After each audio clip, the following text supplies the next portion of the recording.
Hi, my name is Jay Patel. I'm a student taking Professor Lavian's IEOR 190G class on the smartphone patent war. Throughout this semester, we have been focusing on one company's place in the market, in the smartphone market, and then we shifted to discussing an individual patent, and now we are back to focusing on the wars between different companies. So today, I'm here to discuss Microsoft's deal with AOL. So I'm going to get right into it.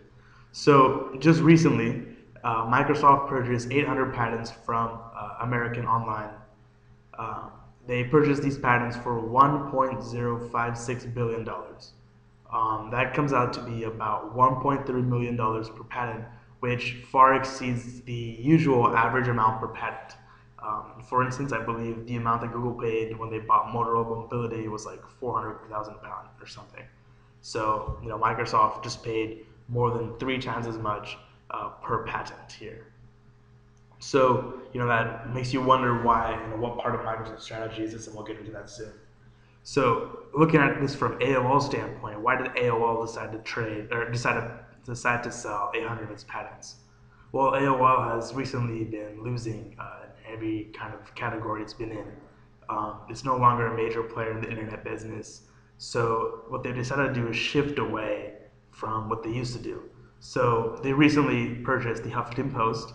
They purchased TechCrunch, which are both media sites. So, AOL is now focusing, they're going away from email and internet, which they used to be not what got them, initially up there. Now they're focusing on media.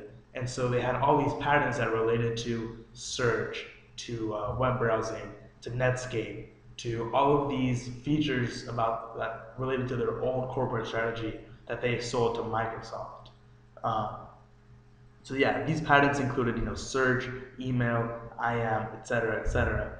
And what's really interesting, these are the exact kind of features that you see now that are standard on smartphones. My iPhone does iMessaging. It's a lot like IMing. It can search.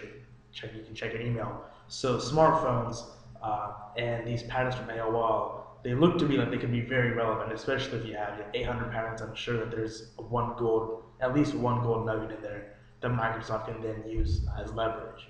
So, uh, yeah, previously back in the old days, the old patent wars would be really slow, like the ones about like over steam engines and stuff. But nowadays they move at a very, very rapid pace.